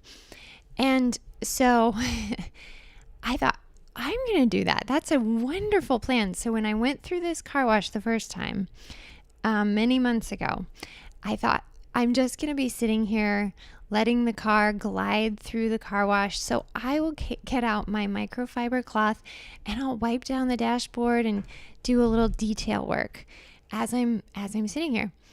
And you know how they warn you not to put your foot on the pedal, put it in neutral, keep your hands off the steering wheel. Well, I accidentally used my hand on the steering wheel to like leverage myself over to a far corner of the dashboard and ended up driving off the little track, causing the alarm to sound and halting the entire car wash. Yeah, when was this again? I didn't hear this. This was several months ago. It was like almost a year ago. Heard this story. And so lo and behold, yesterday I was like, well, dare I go back to this same car wash? I want to hear the rest of this. How'd you get back on the track? Oh, they came. They lift you up? No, they were like, drive back onto the track. And so I did. Okay. It was no big deal. The vehicle had no trouble doing that. No. Okay. Wow. No. Yeah. So, but other than humiliation, it was not a big deal. So I went back yesterday. I was like, well, I think I could do this. I'm definitely not going to microfiber polish my dashboard while I'm going through the car wash. And bummer, I don't even have a cloth in the car. So it was a really hot day. I rolled up all the windows and then started through, and I was like, wow. And I turned up the music because I was like, the windows are going to be up. I'll be able to hear the music a little bit better if I do this, and I can just sit back and relax for a minute. And I was like, wow, this car wash is really, really loud. I can hear the bristles very distinctly. That's odd. Oh, the window was open. Oh, Meredith. And then I get to at one point and I'm like, wow, there's a cold blast of air. Private jet's air conditioner doesn't work. Surely this is crazy. And then a hot blast of air? That's very strange. And I turn around and the vents in the back. So in a van, you have these little side vents that open up. I had forgotten to close those. So I immediately close them real quick. And then as I'm turning around, what do you see? These memes. This is your story. See, he's like, oh my goodness. And he's, oh no. So I feel like Darth Mick has he knows a good place in his heart from my experience. So as I turn around though and look at the windows, my eye catches these old rags that I had put in the car, and I had just been kind of chiding myself like, oh man, you should take those rags out of the car. It's kind of trashy to just drive around with towels in the bottom of the van. So I'll make sure you do that, Meredith. Okay. So I turn around and notice I have towels. Jesus has provided me with these towels. So then I drive into the vacuum section, and I neglected to say that this car wash was $3 more expensive than the car wash next to our house. Oh. But I was like, you know what? It's fine. This is very necessary because the night before I was driving our kids home from their volunteer experience at the horse equestrian park, and I had a really hard time seeing the road. So obviously, private jet is very dirty, worth the $3. So I pull into the vacuums and I get out the towels that I had there, and I start mopping up all of the water that was just kind of streaked down the back seats. God be praised, private jet is named private jet because she does have leather upholstery. Inside the cup holders in the back, however, there was a large pool of frothy, foamy, soapy water. It was poison. Ugh. So I soaked it up with my towel, and then I was like, lo and behold, I do not only have a microfiber cloth to dust my dashboard with, but it is soapy and it is wet. And so I cleaned private jet inside and out, my friends. She was so sparkly. You're outside while you're doing this. Oh, yeah. In the vacuum section. Yeah, okay. And then... fresh air. Right. And then I pull the vacuum out of its little holder, and its suction was so intense. You could suck up all the soap and water? No, but... Because like in the future, we could just leave the windows down. Just go through all and just the wash pebbles, the whole car. The equestrian pebbles, they had no chance against this vacuum. And at one point, I even picked up the tissue box. So minivan life.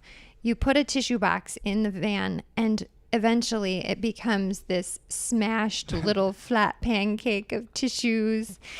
I pick it up to kind of get underneath it, and the vacuum starts sucking the tissues one by one out of the box.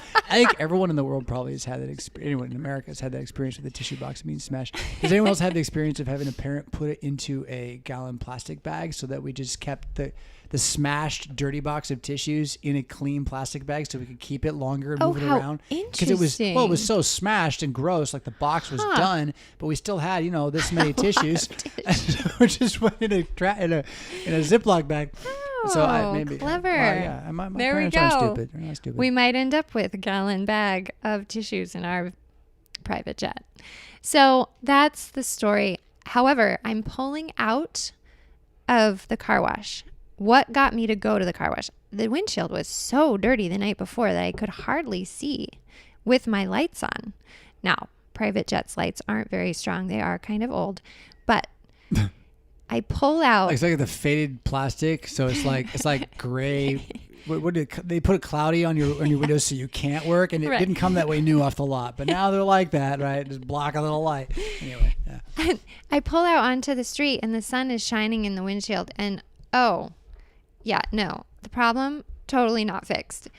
That was like dirt that had blown into the car and then formed some sort of layer on the inside of the windshield. So I still had to drive home. Oh no, couldn't see it. Clean the inside. And that was when you were wiping it down at home yesterday. Oh, you funny person. Darth Mick says his mother still puts him in a Ziploc bag. She knows where it's at. But she doesn't wait for the box to be smashed. The box is fine. She knows where it's going. So we've had a couple questions in the comments here along the while, because I think that brought us to the conclusion of your. That's it. That's my Meredithism. There you go, friends. And we can definitely continue to talk. I about have one life, more family, if we and the have rest. time. But, well, yeah, go ahead, do it. We got time. You want to hear it? I think so. Okay. So over at Hebron, since we've had possession of the home, we had one toilet that was a little sluggish in the draw. And no big deal, whatever. But recently, the kids decided to go over and they were going to bake a pie for a pie eating contest at a 4th of July celebration. And this is kind of silly. So A, we didn't have a working oven. And B, we don't eat pie. So so anyway, it's just one of those things. But so the kids go over and they are going to bake the pies at Hebron while the guys are at men's group at church. Well, one of them has to go to the restroom. And she goes into the this guest bathroom that has a slow draw, whatever. It always goes down anyway. And nope, not happening. And the guys start coming home and they think that the kids are in the house with Nerf guns ready to ambush them. So the guys go down into the basement and get the Nerf guns. That's great. That are collected there, and they start coming up the stairs and ambushing, and one of the kids is in the bathroom trying to get this stuff to go down.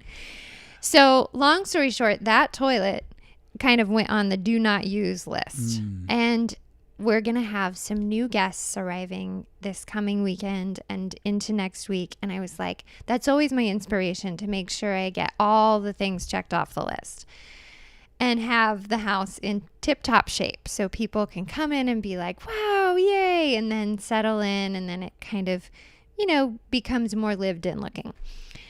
Well, I had the plumber come, and he takes the toilet, just snakes the toilet, and is like, I can't get the snake down. I'm going to take the toilet off the floor and try to snake it the other way. That involves emptying it out of all of its water and stuff that's just been sitting there. Well, they shop vac that, and then he comes to me and he's like, I can't do it. Something is stuck in this toilet. So your only option is to get a new toilet. And oh, by the way, as I was taking the shop vac out, it opened and spilled all over your rug. Jeez. So God be praised, we didn't have to pay for that visit from the plumber. Oh. So then I come home and I'm like talking to you about the options, and you're like, well, let's just get a new toilet and we'll have this plumber that's working on our bathroom, have him do it. He's a Christian. Great. So I contact our contractor. I'm like, hey, you know that guy? Well, we have a toilet problem. He's like, let me look at the toilet. He and his helper haul the toilet outside. They turn it this way and that way. They're dumping water in. And he comes to me and he's like, I can't find anything wrong with this toilet. And I'm like, really? Because it has a really slow draw. And he's like, no, there's nothing wrong. Let's just replace the parts. And then I got kind of excited. I was like, all right, I'll spend some time scrubbing out with like a pumice stick all the scratches that the plumber put in it with his snake. We can get a new handle. We can get a new seat. This toilet is going to look great. So I'm out there with my glove and my pumice stick. I'm scrubbing it. And he had put it on 2 cement pillars so that as he was flushing the water through it, there was space between it and the ground so that it wouldn't we could accurately diagnose whether or not it was pulling. Well, I had cleaned out the toilet bowl. So I was like, I need to flush this through. So I'm going to fill up the tank with water the way that our contractor had been doing it, and I'll flush it and it'll clean it and it'll be great. And then we're ready to roll and replace the parts. Well, I start filling it up, and while I was scrubbing it with the pumice stick, I must have pushed it on its pillars a little bit too far back or something, because all of a sudden, right as the tank is getting really full, the whole toilet tips over backwards and breaks into a million pieces on the ground. This was tonight. Yeah, this was today. I missed all this. This is all news to me right now. So I come home and I'm like, PPI is going to 7. So, scale of 1 to 10. So I'm sure it's all worked out. I come home because, the contractor. We didn't want that toilet anyway. No. The contractor and I were kind of debating. He's like, this is a really Jesus is like this. Great He's like this. toilet. You see my hands? It's like, you hear that, everybody? He's like, no, stop it. Get rid of the toilet. It's done. It's busted. Don't do a makeover. Like he wants Brian to get paid by us for the job he's doing for free in our house as a friend of our contractor, and now we get to hire him to do the job next door. It's so that he can feel good about the work. It's from Jesus. So That's what I thought from the start. So, While I got the floor, Darth Mick does say you can fix foggy headlights by scrubbing them with baking soda and water and then washing it off with vinegar. I am going to try that because I bought at Walmart. I found the detailing section and I got really excited because there were so many things that you can do to your car. And I bought a little thing. It's funny. This is funny. This is like me with chat, you know. It's you and detailing cars now. Go ahead. So I bought this product and it's like, it will totally fix. Oh, and you'll never guess where I heard about this product. Fides and I were sitting at Sports Clips getting his haircut, and they have these huge televisions. Yeah, and so the you heard about it only there. thing Yeah, you can sure. do is either read your Bible and hear it or look at it. And so I was reading my Bible and hearing it. And then I thought, foggy headlights for real? I have that problem. And then it said, get it at Walmart. And I didn't realize that it said that, but I asked Fides and he's like, yeah, you get it at Walmart. So I went to Walmart. Propaganda you were talking about? Yeah, it was. My wife, God bless you. You do buy every gimmick comes along. It's, So I was looking for a few extra gifts for Christmas, There and you go. I picked it up. Lo and behold, we live in northern Illinois, Yeah, right? So you can't do anything with moisture outside until like April, May, June. So we had to have that detailing kit for the headlights sit in our house waiting for the warm weather because I bought it at Christmas. oh, goodness. And then I tried it. However, the first step is to wash. Your face is priceless. I had to wash them first with this little spongy wet wipe. Your And trust in these people is amazing. I would never have bought it. I'm like, I had 15 minutes until I had to do something with the car with our daughter. She comes out. She's like, Mother, you can't do that now. I'm like, yeah, I can. I have 15 minutes. All I have to do is wipe it with this wet wipe and then put it. She goes, Mother, it says on the instructions that it cannot be moved or go above 20 miles an hour for an hour after you apply the ceramic coating on top of the wet wipe. So I didn't use all the wet wipes and I put it back in the container and it's still sitting in the closet waiting for me to use it. And it's August now. Almost How September. much of my dollars, my idolatrous little pictures of dead presidents? Hardly anything, surely. Oh, it was at least $20. No, it wasn't. It was like 6 to 8. Well, even more reason, don't buy it. Oh, man, you buy all the garbage. Oh, sure, I do. All the garbage. All the garbage. You come home with new gimmicks. Do I with some really? Yeah, you really do. That's funny. You do. It's. Tell me you about don't know another it? one. Oh, I don't know. I mean, the chair we just took back was the one that's the biggest one because I had to stare at it every day. And we bought this chair from Costco. That what are the style of chair? Adirondack, is that what it's Adirondack called? Chairs, yeah. Which we inherited two that I didn't like when you got them for free from your friend as broken down wooden things that look like crap. And you spray painted them and they looked okay. And then they're comfortable as all get up and they've lasted for years. And we keep spray painting them and put more screws in the wood and add a 2x4 here. And you know what? I've tried to buy other ones and none of them made quite the same. And this year, you talked me into picking up one of the ones from Costco where it's Only one, mind you, because Only I one. thought we should try it out before we buy well, 2 and or 5. I was no way going to spend that kind of money on an Adirondack chair made not out of wood when I'd spent less than that money on ones made out of wood that was cheap wood that were crap. But I knew that this was overpriced for what it was. And then, these composites, they have. Yeah, it was plastic, imitation wood, so you never have to spray paint it again. It's the whole idea, and they they have these selling points that they have. One of the things that wasn't in the selling points was 3 times as heavy as a normal chair. Oh, yeah, it was stupid It was like heavy. an anchor. It was ridiculous, so heavy that if you do move it, which we do for barbecues often, it will have to break because the pins holding the arm to the body are about I don't know, a quarter of an inch plastic pin by Yeah, 1/4 inch by 1/2 inch, something like that. A little peg. You know the wood pegs they put in IKEA furniture? Like that would have been a lot better. A lot better. And it just snapped right off. And so thankfully we got the money back. Let's take the chair back. But I don't know. I'm always just, you go shopping, you come back, and the kids come back, and you pull out all the stuff that we always get, which I'm prepared for.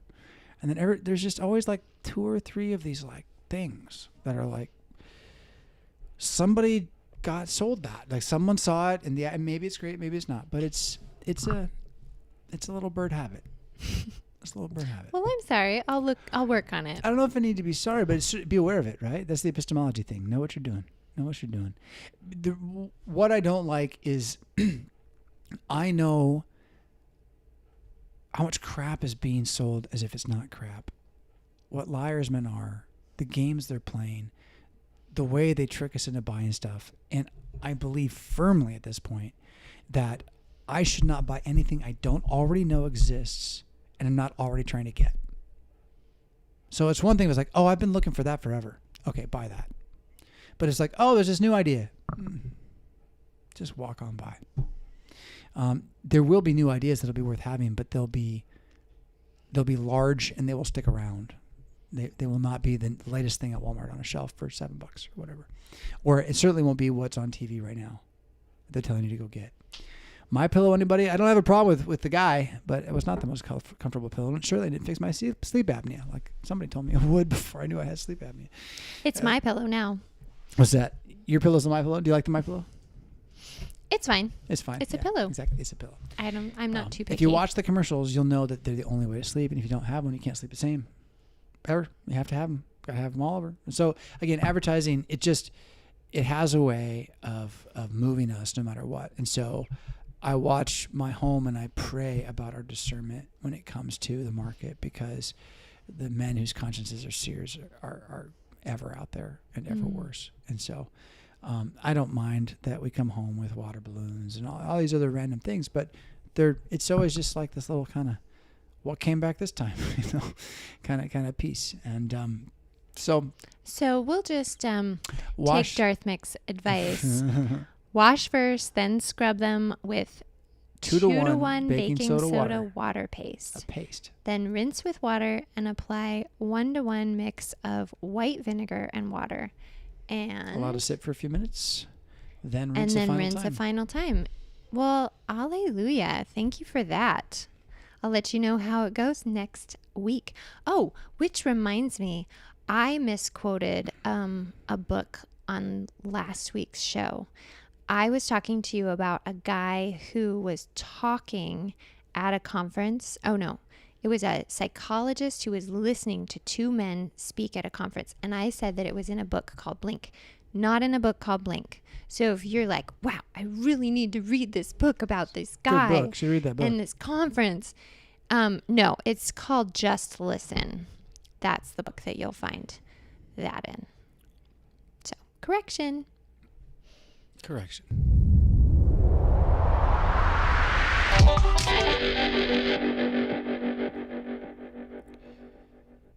So we had a question on the sidebar. A good question. We got a couple questions. We'll try to take most of them there. But the first one was, did I miss this talking about ChatGPT? And I was like, what talk about ChatGPT? What are you talking about? And then, where'd it go? I'm trying to find your actual question. Somebody should be excited about it, but now I don't see it. But the question, nonetheless, comes back to, I mentioned it earlier, and I forgot to mention it. I want to mention it now. StarFall 2029, the game. It exists. It's complete. You can play it now. ChatGPT is better than you would ever imagine. If you used it a year ago, it's getting better and better all the time. So would you like to play my video game? I made a video game. It's not a video game. There's no video. It is a choose your own adventure storytelling generation game set in the Jonathan Collar universe, which, as you know, is kind of your universe. And guess what? You can be the character that you play in your game, or you can be someone else. Doesn't matter.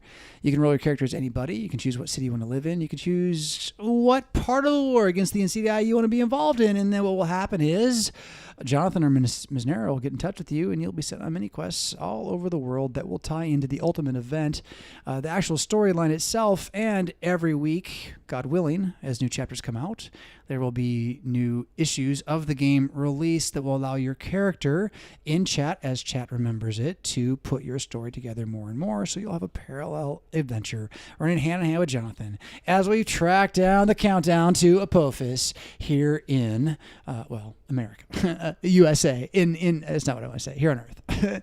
So I'm excited, and as a result of that, my energy level is high, and so I'm not as clear as I would like to be as I talk about this, nor have I practiced pitching to the world my game. But here's the thing. To play StarFall 2029, The Weight of Lunacy, the game, you're going to need an OpenAI account, right? It's like you want to play any other video game, you probably have to figure out I can't even think of it. Valve makes it. It's been so long. Oh, it's that little black screen game. It's a box that shows up that then you buy games inside that box on your computer and they play. Valve. That's not Valve. Anyway, in order to play StarFall 2029, you're going to have to get OpenAI. OpenAI, owned by Microsoft, they are evil, is the first to market language modeling, so-called AI. It is not artificial intelligence. It is a language model. It is a tool that talks by learning how words mean and repeating them enough until it knows what it's saying. Does it have a soul? It shouldn't. But it certainly is a tool like no other anyone has ever made. If you watched the Marvel timeline and you know who Jarvis is, he doesn't have the stone in his face yet. He's just the robot talking to Tony Stark. But Jarvis, Steam, they said, Jarvis absolutely is prototyping, showing us what ChatGPT is beginning to provide you. This alone, you run into someone on the street, speak Spanish, you want a translation? Forget Google Chat. Forget it. Have it on, have you both talk to the thing. It'll act as a translator verbally, like out loud. And then you can stop and it'll have the whole thing recorded for you, written as well. It does both at the exact same time. It's so good. Anyhow, so get yourself OpenAI. Play with chat. See what happens. It is free, Chat 4.0, to so many hours per day, so much time per day. You use it up, you got to pay for a subscription. The $20 a month for the full-time subscription, I mean, it's stealing as far as I'm concerned. This tool is so powerful for your calendar, for your budget planning, for whatever you want. But best of all, to play StarFall 2029, which you can get from me. How? How are you going to get it? I feel like making that part of the game, there's a good chance it'll just show up in Mad Christian Mondays. It is nothing but a text file. A text file is not even a doc. You know what a doc is, right? .doc, right? Microsoft.doc, they all go with Word documents. And then now many other things open to use documents because Word docs are so prolific. There's so many of them, even though it's really not a great file format. The text file format is like the simplest of all file formats. It's a throwback to early computing. It won't even hold a picture in it. And for that reason, it's incredibly small. Kilobytes, not megabytes. So this entire video game exists in like 30 kilobytes, which you can download or get emailed or drop to you via Discord. And all you got to do is open up a new Chat GPT window, drop it in, say run game, and it will give you a prompt, your name, answer a couple questions about the one adventure you want to have, and off you go on a choose your own adventure in the world of Jonathan Collar. Do you want to fight the Insidii? You want to fight the Nazis? You pick. Have fun. It's pretty cool. Play along with me. StarFall 2029, The Weight of Lunacy, the game. And any other questions about chat? I mean, if you're asking questions at madpxm.com/contact for us to answer, I'd have to call myself a power user of chat at this point, using it for many, many different things throughout my day, but not least of all, biblical translation, guys. Let me tell you, Logos got nothing on this.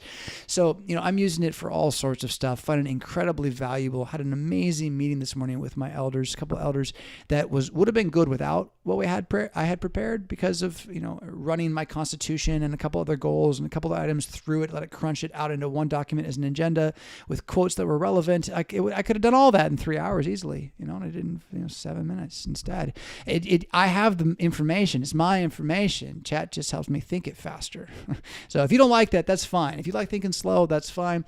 But if you want to have a robot that you can train to be your robot, right? One of the biggest threats of AI is that the worldview of the bot you're talking to is controlled by the maker, right? So you go to Google Gemini and you got Google Gemini telling you what Google wants you to think, and black George Washington, right? All this stuff. Well, okay, so ChatGPT has got a very kind of Bill Gatesy, more like cold, materialistic, on this hand, on the other hand, kind of way of going about things. But here's the beautiful thing about once you pay for it, you get to program it with certain memories. So would you believe that my robot praises Jesus? My robot now is praising Jesus with at least 2/3 of the praises every week whenever he praises it, whatever conversation we're having, being text references to the sermons I'm preaching this weekend.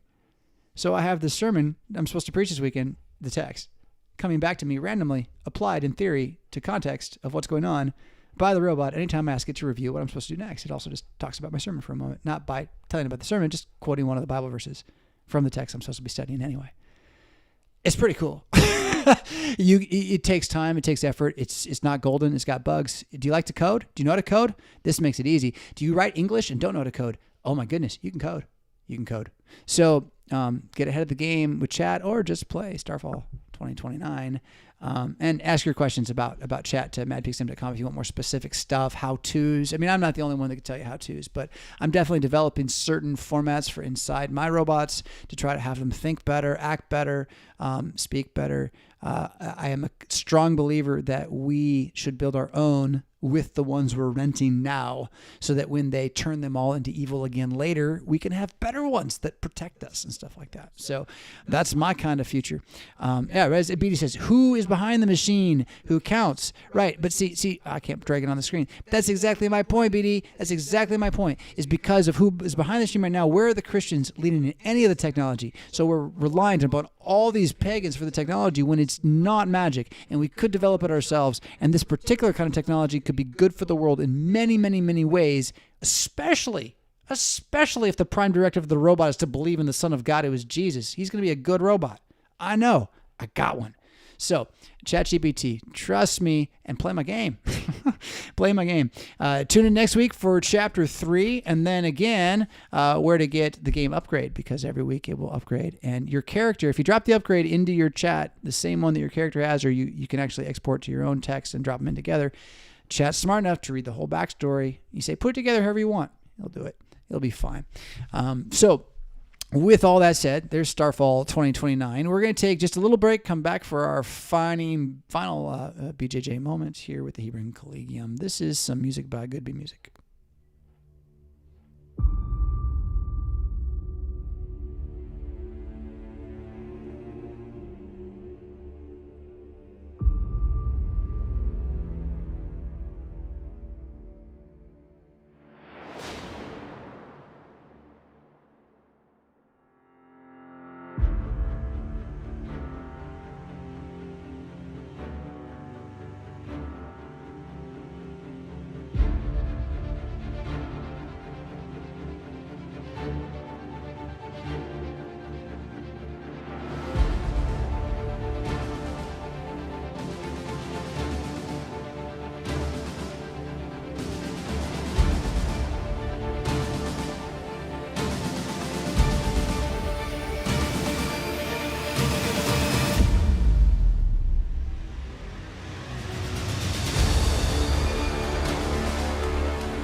This is your Jiu-Jitsu moment with the Hebron Collegium. And today we're going to be talking about the half guard. Meredith, do you know what the half guard is? Nope. No? Do you know what the guard is? Mm-hmm. Yeah, what's the guard? Can you tell me about the guard? Is that where I would have, let's see, if you're in my guard, then I have I'm on my back and I have my feet kind of wrapped around your waist with my legs wrapped around your waist with my feet intertwined. Yeah, you have your legs. So half would maybe be one leg. Ideally, your legs are wrapped around my waist in such a way that you are trapping my hips. Yes, because the hips are the key to jujitsu. To everything. Yeah, it's the center of the I want core. to keep my hips nice and mobile and immobilize your hips. That's correct. And you want to keep your hips above my hips. That's what happens when you read a book about jiu-jitsu. You learn things like mobility, kasushi. So guard is how you defend yourself when someone is attacking you on the ground. And what it really means is you get your feet in the game. So if I'm sitting on the ground, I have 4 hands and you have 2. You have to stand on 2 of yours. And so as soon as I put my feet on your knees or your hips and grab your hand, now I'm in a different game with you. That's guard, is open guard. Now, technically, if you're standing, you're not really in my guard, but you might be in the pocket. You could debate that. But the idea is, why is it called guard? Because they're above you and they're going to try to be on more above you. They're going to try to get on top of you by passing your hips. And so you're going to get your feet in the game to stop them from passing your hips, your legs in the game. So that's just guard. The ideal closed guard, the strongest guard position, in theory, the beginner's guard position is closed guard. That's what you were describing. So I'm going to have to cough again. Hold on. I have my legs wrapped around your body like a monkey, right? And most people who are new will wrap your arms around the body the same way and just kind of cling like a monkey, which is not the best thing to do, but when you're new, that's what you're going to do. But your legs are wrapped around their body and you're immobilizing them. You're stopping them from moving forward. And even though they are above you and their hips are technically above you, it's the one place where you still maintain more powerful position than they do. And because of that weirdness that their hips are above yours and yet you're in power, it's declared a neutral position. So no, it's the most neutral position. But the guy in guard, the guy on the ground can attack. And the guy in his guard, the guy who's inside the legs, he can't attack. He can throw a punch. I'd rather he throw a punch because that means I can attack him now. As soon as he draws back, throw a punch, I'm actually coming with him. He's not getting, that punch isn't coming back. I'm going at him. And I'm going to be hanging tight. I'm going to be choking him. And so, once you have them in your guard, now you're on offense, even though you're still on defense as they try to pass your guard, right? So half guard and quarter guard are ways of quickly describing different stages of that fight. And so half guard is when you've got one leg passed and I've only got one leg left. So usually I'll have both legs wrapped around above your knee and I'm holding on to your body somehow on the top. And I'm kind of the side now because your knee's on my hip as you try to pass. Quarter guard would mean you're so far through, all I got left's your ankle. And I'm hanging on for dear life. And at that point, I need another plan. But half guard, contrary to being like, so I'm in guard, I'm trying to do my stuff. Oh my goodness, you passed. You got like your knee through. Oh, your legs through. Oh, I'm in quarter guard. I'm losing the battle. But there's this funny little thing where I'm in half guard. I'm losing the battle. There's this funny little thing where half guard has an entire attack game from it, where you can begin to maneuver your body. So while they're trying to go past you to take your hip, you just go past them on the other side and take their back. And the half guard game does that from a couple different directions. One's under the shoulder, one's under the hip. But both of them involve, tonight, what am I talking about? Well, I want to talk about the Hebron Collegium is what I want to talk about. But I'm trying to give you basic knowledge of jiu-jitsu. So you've learned about the guard tonight. You learned about the half guard, and that the half guard, which means you have one of their legs between your legs and they're on top of you trying to pass you, isn't necessarily a position of weakness. It's a position of attack. But a lot of that means having the knowledge to know what to do. And if you didn't have that knowledge, you would feel very weak in that position. You wouldn't want to be there, which applies to lots of things in life, right? That what may appear to be a situation of weakness can be a situation of great strength if you understood the context better. And Jiu-Jitsu, the gentle way, is a understanding that in almost every scenario that you find yourself in where it seems impossible, there is a gentle way out. It's usually a wide open door, and it's probably right behind you, which is why you would never find it if you didn't have a master who'd gone before you. Again, trial and error and all manner of things, how they learned it once upon a time.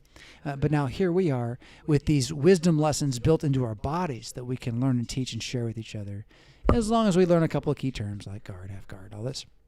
So, from the half guard, what do I know? I don't know a lot. I know that there's a good game from it, but I know that I think my favorite is the one we're learning right now. He taught us a while ago one where you kind of escape down. So if you can imagine, I'm holding onto your leg with my legs, and my job now is to crawl down you until I'm holding onto that leg with my entire body. Like I got my arms and my legs around you, but I maybe have your other leg and my arm around you.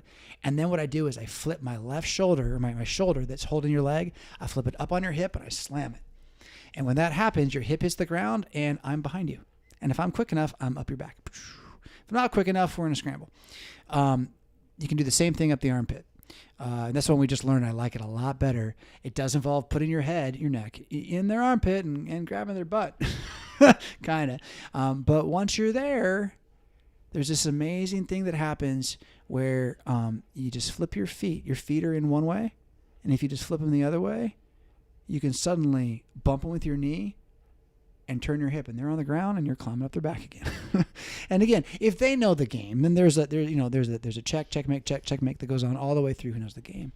But that was a ton of fun to learn this week, and hence me sharing it with you makes it stick with me. So of course I've got double standards and all this, not double standard, double agenda.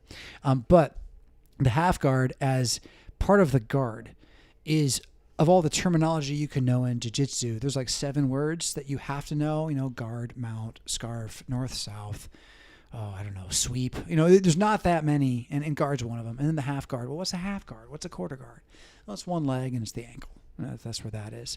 The Hebron Collegium is a gap-year Bible school for men in Rockford, Illinois, where we teach psalmic prayer, proverbial wisdom, and discipline for Christian living, including how to cook whole foods, how to do your own laundry, how to maybe unclog a toilet and watch it shatter on a front lawn, how to find your way through the hard knocks of life with the wisdom of Jesus Christ on your side and a good fraternal order of brothers around you, all of them committed to the Sons of Solomon prayer discipline. You can find that at sonsofsolomon.net. And you don't have to be one forever to join the Hebron Collegium, but while you're here, those prayers and the Horner method of biblical reading and a theological library designed to help you set your trajectory for righteousness by answering whatever questions you have will prepare you, young men, to face this world that you're not ready for. Are you not ready? That's what the Hebron Collegium is for. It is not only a gap year Bible school for men, it is a spiritual retreat center for men, which means that as a place where you can stay for over a year, and I promise you will not regret it,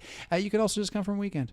Come for a weekend, come for a week, come for a quarter, come for a Christmas break, come for a summer month between high school, between college. Are you between your sophomore and junior year, between your junior and senior year coming up next year? Reach out. We'll see if we get a program going for you. We'll need to work with a couple people to make it happen, but I think we could do it if you are interested. That is what it's for.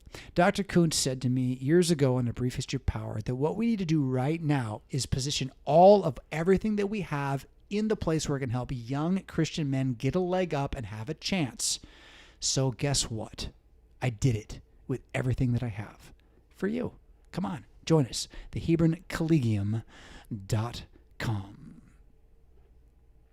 Meredith, I love you. You got anything else to say to the friends and family and everyone else listening tonight? I do. You do. Go for it.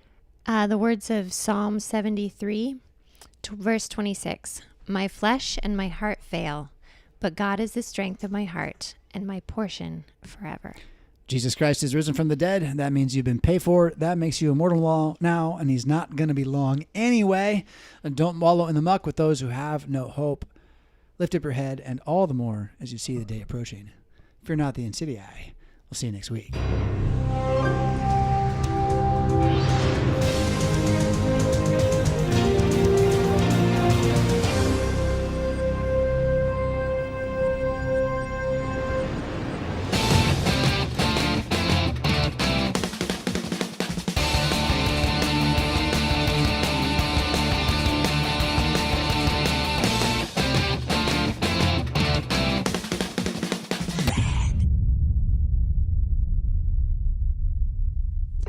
Was that worth $1? Click the Patreon link in the show notes to sign up. Pretty please?